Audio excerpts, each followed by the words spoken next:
Ya está todo preparado para empezar el partido en la casa de los Gutiérrez con IKEA. Atrás está el sofá Civic, con diferentes covers para hacer match con cada selección. En el medio, los vasos Lodrat, repartiendo bebidas por todo el campo. Calentando por si viene alguien extra está la silla plegable Gunde. Y arriba, Ostaval, la coffee table de 2 alturas marcando un gol con cada snack. Visita IKEA y logra crear el line-up ganador para disfrutar del fútbol en tu casa. Con buena calidad y buen precio. IKEA sueña sin medida. Ser podcast.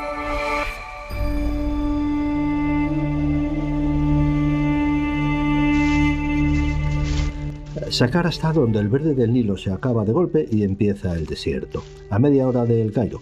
Es una meseta silenciosa donde los egipcios decidieron construir su ciudad para los muertos importantes. Esta ciudad de los muertos se utilizó durante más de 3.000 años y buscamos una tumba en concreto. A la tumba del funcionario Ti se accede por un corredor estrecho, techo muy bajo, piedra caliza, luz filtrada. Enseguida empiezan los primeros relieves. Son escenas de vida cotidiana, agricultura, transporte y ganado. Ya se ven rebaños de bueyes guiados por pastores. Es la introducción, explica de dónde viene la riqueza de Ti. Se gira ligeramente y se llega a la segunda zona, 2 salas laterales. Aquí en Madrid fue el primer restaurante donde la carne se hacía en un plato caliente. Y tenemos 2 hornos, uno que es donde se calientan los platos calientes, que calienta a muy alta temperatura, ¿vale? Para que el plato caliente mantenga el calor para hacer la carne. Los platos son unos platos de barro. Óscar, ¿a qué temperatura exacto estará el horno? 250 justo. Aquí empieza lo que nos interesa hoy especialmente. En las paredes aparecen escenas muy precisas de ganadería intensiva. Se ve a bueyes atados, alineados, y en algunos relieves unos criados meten comida directamente en la boca de los bueyes. Es engorde controlado. Un buey ocupa el centro de un relieve importante. Está en el suelo, con el cuerpo girado, las patas recogidas de forma antinatural. No hay violencia, pero sí control absoluto. 2 hombres sujetan las extremidades. No lo miran, no dudan, no dramatizan, están trabajando. Delante otro hombre se inclina hacia el cuello del animal. En la mano lleva un cuchillo corto. No hay sangre tallada, pero no hace falta. La posición del cuerpo, la tensión de los brazos, lo dicen todo. Es el instante exacto antes del corte. A un lado, otro grupo ya no mira al animal vivo, mira a la carne. Piezas separadas, ordenadas, reconocibles. Todo está organizado en registros horizontales, como si fuera una cadena de montaje primitiva. Esto no es una carnicería cualquiera, es una promesa, porque a unos metros más allá, en la misma tumba, está Ti, el alto funcionario, representado mucho más grande, inmóvil, eterno. Todo lo que ocurre aquí, este sacrificio preciso, este despiece metódico, no es para alimentar a los vivos, es para garantizar que el muerto siga comiendo. La carne es vaca adulta madurada, ¿vale? Viene del norte de España. Viene fileteada, poco hecha, sin grasa ni hueso, y ustedes la terminan de hacer en un plato caliente aquí en la mesa. Filetes a filetes, lo que se vayan a comer, ¿vale? Para que si hace falta cambiar los platos que hagan falta, los cambio, ¿vale? En Saqqara, hace más de 4.000 años, alguien decidió que la carne debía durar para siempre y lo consiguió tallando el proceso en piedra. Se pueden encontrar en diferentes lugares relieves o imágenes de los egipcios comiendo y bebiendo, pan, fruta, cerveza. Hay mesas con platos de pescado y de pato, pero en todo el arte egipcio, en sus miles de representaciones, nunca, ni aquí ni en ningún otro lugar, alguien ha sido representado comiendo vaca o buey. En verano lo ponemos en el medio de la mesa, para que no dé tanto calor. Pero aún así, aunque le damos la opción a los clientes, nos dicen, no, pónmelo delante, me gusta sentir el calor de la carne, el olor, sentirte en el buey. Al final es la tradición. El ver cómo sube el olor a la carne es un placer.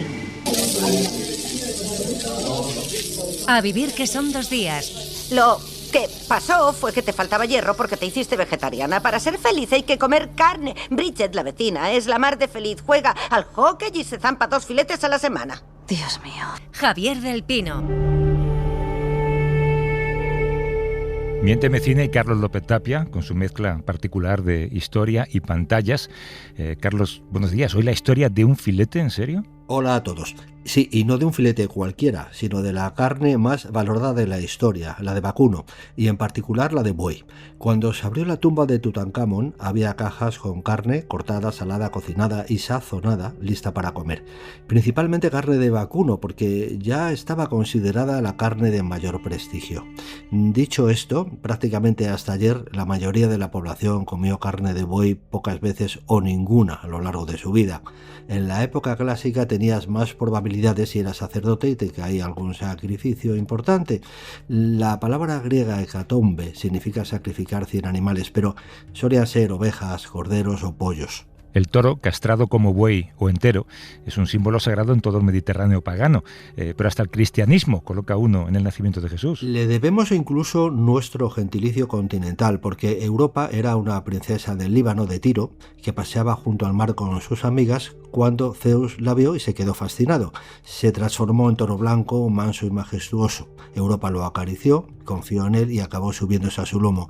Entonces el toro se lanzó al mar. Zeus la llevó hasta Creta y aquella joven libanesa acabaría dando nombre a nuestro continente. Europeos gracias a un toro secuestrador, aunque una cosa es venerarlo y otra comérselo. El filete con patatas es casi identidad para los que nos escuchan hoy, pero ¿cuándo llega el filete a las mesas de, digamos, gente corriente? Pues como algo cotidiano y accesible, los primeros fueron los americanos, después de que los barcos españoles y portugueses llevaran hasta allí en el siglo XV las primeras vacas y toros. Argentina, Paraguay, Chile y Brasil llevan desde hace 2 siglos con filetes en la mayoría de las casas. Y supongo que luego estará Texas, porque hace 150 años, literalmente, el oeste se movía hacia el norte a 4 patas. Sí, es difícil hacerse una idea de lo que significó llevar hasta 10.000 reses durante cientos de kilómetros. Eran hasta 3 meses de viajes con manadas que para rodearlas por completo había que cabalgar hasta 1 hora y se llegaba a tardar medio día en meterlas en un redil. Exigía una logística enorme y provocó enfrentamientos con los granjeros, robos y asesinatos. El cine nos lo ha dejado en la memoria a todos los aficionados con unos cuantos años encima. Vamos a Missouri con 10.000 cabezas. La mayoría de vosotros habéis regresado a Texas después de la guerra, para encontraros con nada. Vuestras casas habían desaparecido, vuestro ganado desperdigado y vuestras tierras robadas por el enemigo. Bien, no hay dinero y no hay trabajo porque no hay mercado para el ganado en el sur. Pero lo hay en Missouri y nos vamos allí. Tenemos que recorrer 1000 millas. En marcha, Missouri, Matt.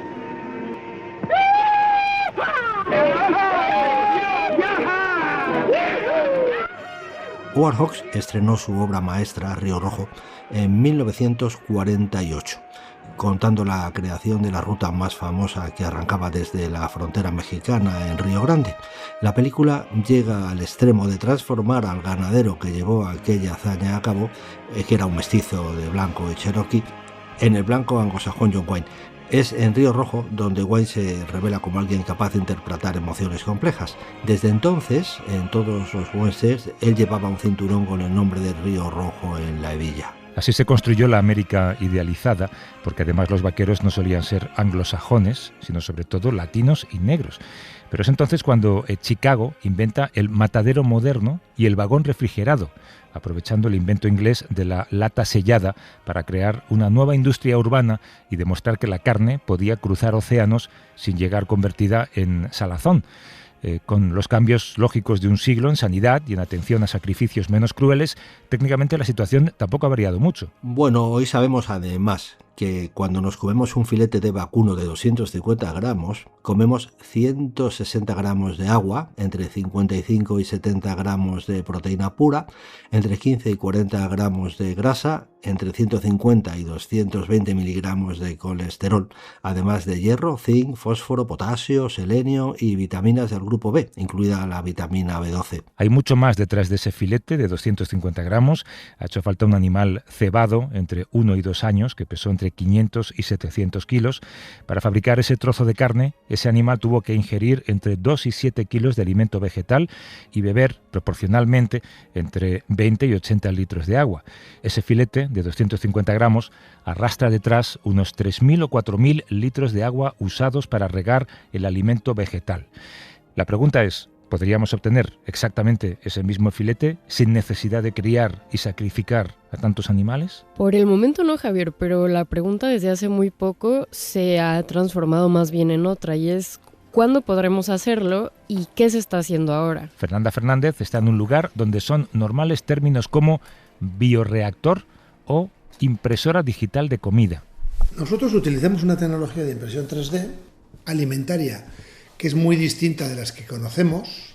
Si quieres hacer salchichas y gambas, tienes que tener una máquina para hacer salchichas y una máquina para hacer gambas. En un principio, construimos una galleta que es un broche para una boda. Las chicas se lo ponían a la entrada y se lo comían en el postre.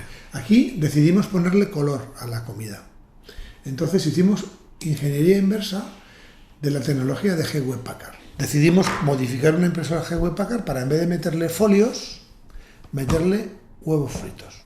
Descubrimos que podíamos imprimir cervezas y creamos la primera impresora de cervezas del mundo, ¿vale? Empezamos a imprimir mensajes en la espuma de la cerveza, o imprimir tartas de queso, galletas o pimientos del piquillo con escudos de fútbol.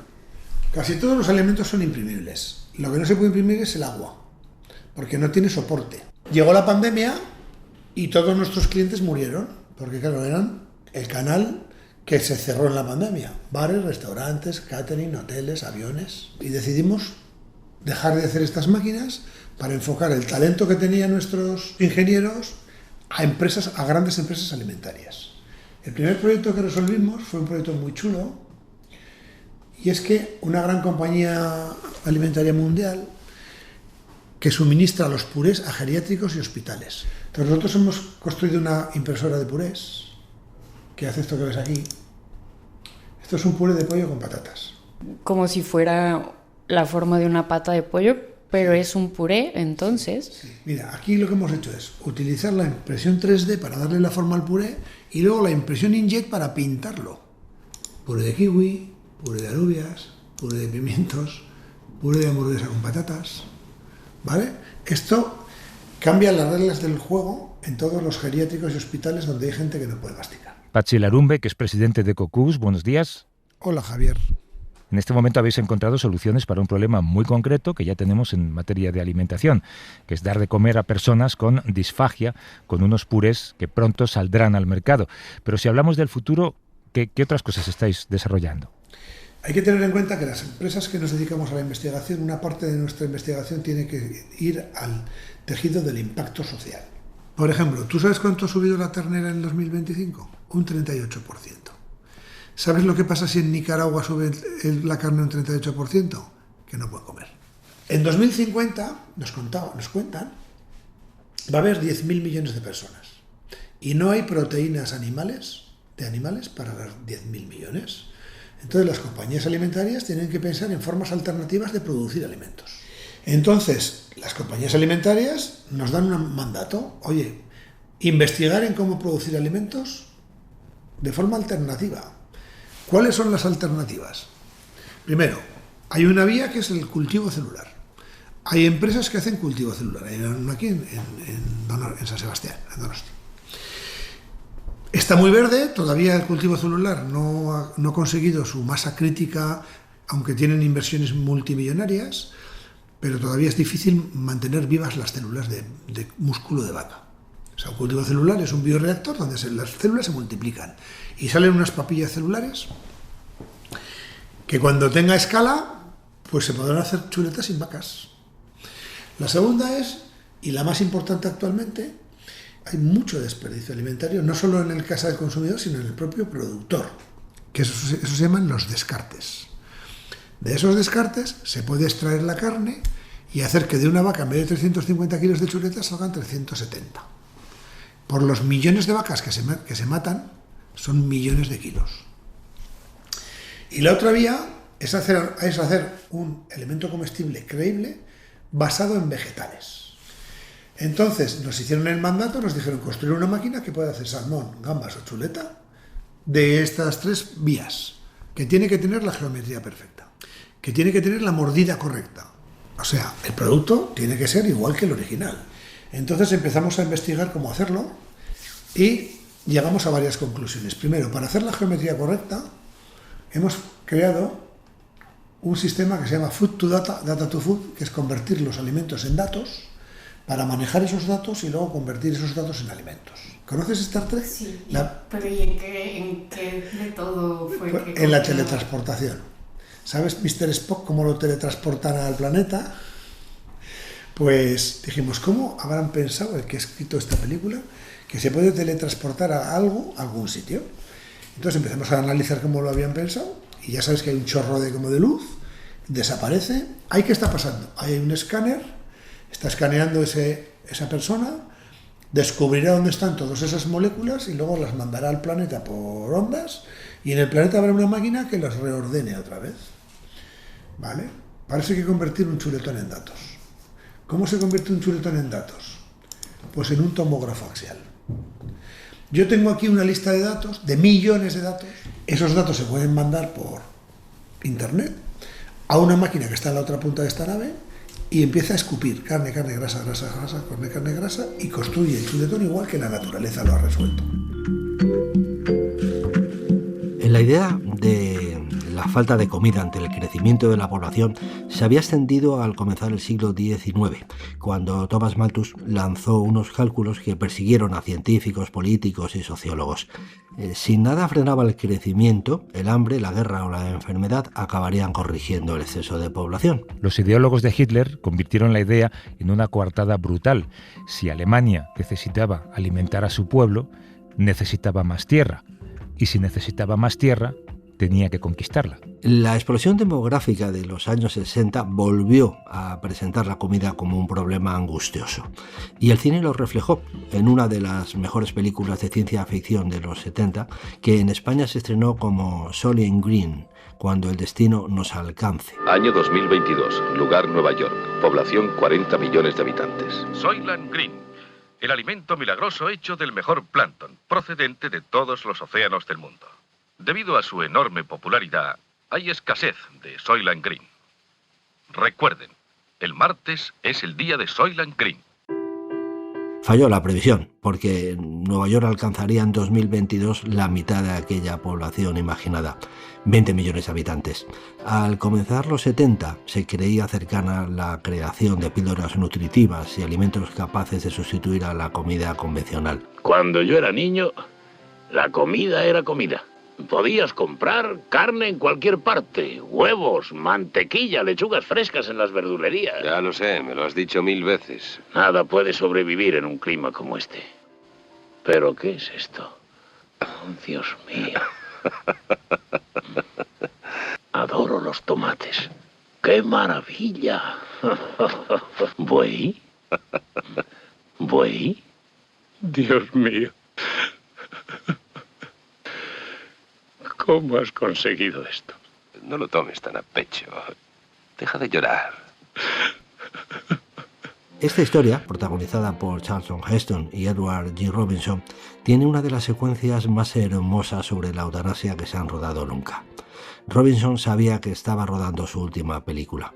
Es impresionante ver su interpretación, que no llegó a ver en pantalla porque su propio final llegó antes del estreno. La escena de la eutanasia asistida, cuando escucha música clásica y contempla imágenes de la naturaleza perdida, fue una de las últimas secuencias que rodó. Heston sabía que Robinson se estaba muriendo, así que contó después que muchas de las lágrimas que se ven en la pantalla eran reales. Heston llegó a decir que no estaba actuando del todo en esa escena, estaba despidiéndose de su amigo. Robinson recibió un Oscar honorífico 2 años después de morir. Hollywood llegó tarde, como tantas veces.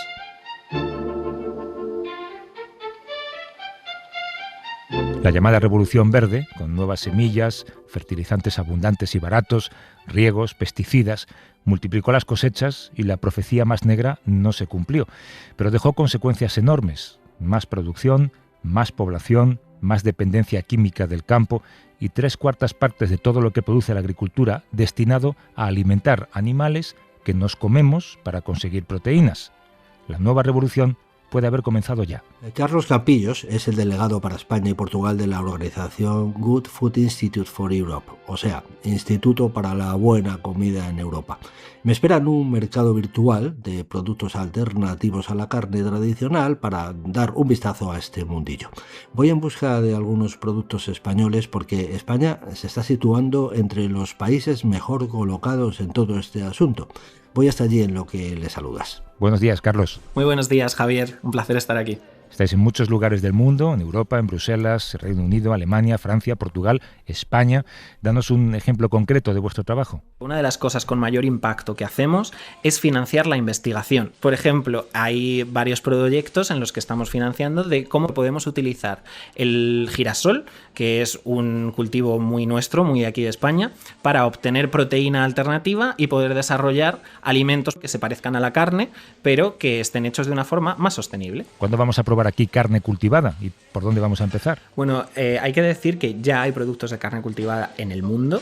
Aquí en Europa hay 2 empresas ya que han solicitado la autorización para comercializar sus productos de carne cultivada. Uno de ellos es el foie gras. Y otra empresa, por ejemplo, también lo que ha pedido es la comercialización de grasa cultivada para ser utilizada como ingrediente, por ejemplo, en estos productos que nosotros ya tenemos en el supermercado de origen vegetal, pero para darles pues un sabor todavía más parecido a la carne, o incluso para utilizarlos también en otro tipo de alimentos como una opción más saludable a las grasas. Por ejemplo, para que los productos cárnicos pues no suban tanto el colesterol o para que no aumente tanto el riesgo de cáncer de colon, por ejemplo, que son 2 cosas muy asociadas con el consumo de carne. Aquí hay muchísimo dinero invertido y una carrera comercial. ¿Qué papel juega España? España es uno de los países más prometedores de Europa a la hora de poder desarrollar un ecosistema de este tipo. De hecho, ya tenemos a muchos científicos y muchas empresas que están desarrollando proteínas alternativas. Hay un informe reciente, de hecho, que apunta a que en 2040, que no queda tanto, ya son solo 15 años, si se desarrollara este sector, España podría añadir 10.000 millones de euros a su economía cada año. A ver, por aquí vengo, ya estoy, ya traigo aquí unas cuantas cosas, traigo aquí un poco de paquetería. Vamos a ver, lo primero que he visto ha sido una hamburguesa, es de Amara, es de una empresa catalana. ¿Se puede llamar hamburguesa? Es cierto que ahora mismo hay un compromiso a nivel europeo para restringir algunos de los términos que se pueden utilizar en la comercialización de estos productos. ¿Cómo le dices a un consumidor que tiene que preparar un disco vegetal? Por supuesto, es una hamburguesa. Me he traído también un filete de pollo Eura que realmente parece un filete de pollo. ¿Lo has probado? Sí, la verdad que está muy bueno. Tiene una textura y un sabor excepcionales y además lo puedes utilizar tanto en ensaladas como directamente utilizarlo como cualquier otro filete de pechuga de pollo, pero claro, con la diferencia de que esto es vegetal. Me ha sorprendido muchísimo también de Eura. Chorizo. Sí, es que realmente tú lo pruebas, por ejemplo, si tienes una barbacoa con amigos, si quieres probar, aparte de tener pues las chuletas o la panceta, pues oye, un chorizo de Eura vegetal y ya está, perfecto. Y además del chorizo, salchichas Better Balance y que son de guisante. Tienen también algo de proteína de soja, pero bueno, lo más interesante es que son salchichas que tienen una textura y un sabor muy similares, por ejemplo, cuando las preparas como un perrito caliente, normal y corriente. De hecho, hay varias empresas que ya tienen acuerdos con festivales de música, con equipos de fútbol y estadios, para poder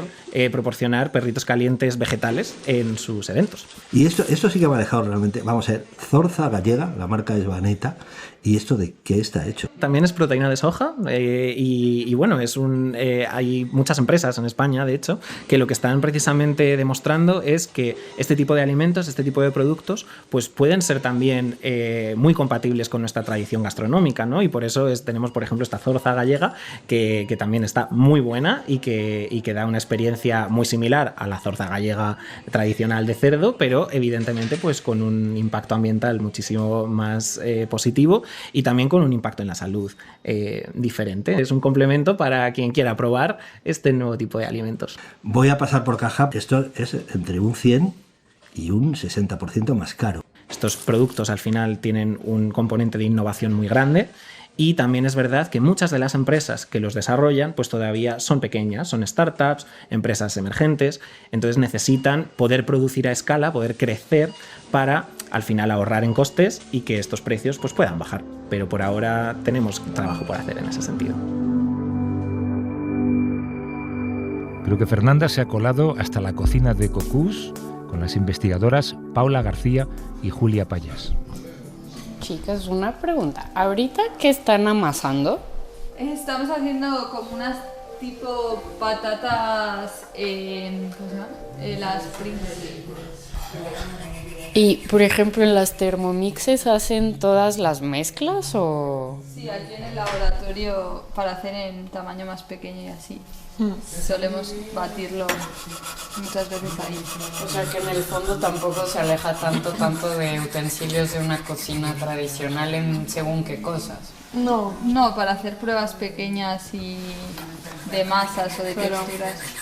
Por ejemplo, en el mundo del pescado no hay tanto desarrollo, tanta investigación, entonces cuesta que aquellos aromas que nos mandan pues que tengan el perfil que estamos buscando. En el mundo de cárnicos está mucho más avanzado y entonces es más fácil. Ya que aquí se desarrollan alimentos, ¿comen lo que se desarrolla aquí o en la convivencia cotidiana también traen su tupper de casa? O sea, de normal nos traemos cada uno nuestro tupper, pero sí que solemos hacer catas o, por ejemplo, igual tenemos dudas en qué bacon es el que más se parece o el que más gusta. Entonces alguna vez sí que hacemos catas internas con nosotros, con gente que igual tampoco se dedica a este mundo, ¿no? Eso es cerdo ibérico. Este es cerdo ibérico, ok. Vamos a ver. Empezamos por el bacon. Esto no es exactamente lo que parece. ¿Es bacon? Sí, pruébalo. A ver.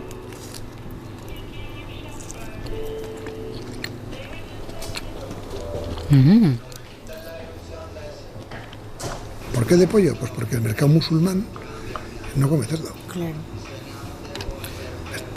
Eso es foie. ¿Tienes alergias? Ninguna. Vale, prueba. Mandaron a la reportera ideal, porque además me encanta comer. Pues eso es un foie sin patos. ¿Y de qué está hecho? Con frutos secos. ¿Has probado el atún? ¿De qué está hecho el atún? Son guisantes. ¿Son guisantes? ¡Wow! Bueno, prueba la carne. A ver. Igual voy a dar un trocito más pequeños.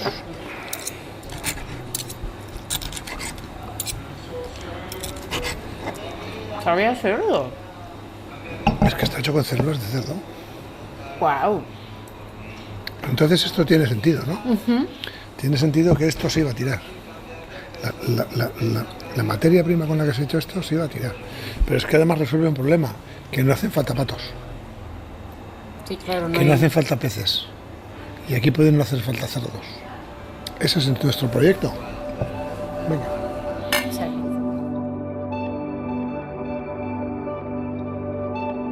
Nos hemos hecho una idea del viaje histórico que ha hecho el filete, que hoy nos comemos como si tal cosa, del poquísimo tiempo que hace que es así y de que vamos camino de un cambio que nos ha ayudado a entender Carlos Campillos, del Instituto Europeo para una Buena Comida, y Patxi Larumbre, de Cocús. La pantalla todavía no ha incorporado en una gran historia este cambio, pero sí nos ha dejado ya una memoria en la que hay al menos otra imagen, Carlos. Sylvester Stallone en Rocky, golpeando una res abierta en canal como parte de su entrenamiento de boxeo. Esa imagen es de las que se queda impresa en la memoria, ¿no? Y yo no sé si fue idea de Stallone al escribir el guión o si es una práctica de alguna época concreta del boxeo. La idea suele atribuirse a Joe Frazier, el campeón mundial de los pesos pesados que trabajó en un matadero en Filadelfia antes de hacerse famoso. Luego, la leyenda urbana agregó que golpeaba carne colgada. Él mismo se quejó de que varias imágenes icónicas de Rocky, la carrera por las escaleras del museo y la carne colgada, estaban inspiradas en su vida, pero nunca se ha podido probar que esto fuera verdad. La realidad es que no usaron una res real porque Stallone se hubiera roto las manos. Es un minuto de mentira de cine que se nos queda más que cualquier otro momento de la película, una prueba de lo bien que miente el cine. Oye, vaya tufo, esto huele a demonio. Sí, ya lo sé. ¿Has matado tú a todos estos bichos? No, hombre, ¿qué dices? Parece una funeraria para animales, ¿sabes? Quiero largarme de este asqueroso lugar. Yo de ti lo pensaría. Si sigues con este empleo, siempre comerás mejor, ¿sabes? Estás rompiendo las costillas. Si haces eso con Apollo Creed, nos meterán en la cárcel por asesinato. Para no perderte ningún episodio, síguenos en la aplicación o la web de la SER, Podium Podcast o tu plataforma de audio favorita. Ya está todo preparado para empezar el partido en la casa de los Gutiérrez con IKEA. Atrás está el sofá Civic, con diferentes covers para hacer match con cada selección. En el medio, los vasos Lodrat, repartiendo bebidas por todo el campo. Calentando por si viene alguien extra está la silla plegable Gunde. Y arriba, Ostaval, la coffee table de 2 alturas marcando un gol con cada snack. Visita IKEA y logra crear el line-up ganador para disfrutar del fútbol en tu casa. Con buena calidad y buen precio. IKEA, sueña sin medida.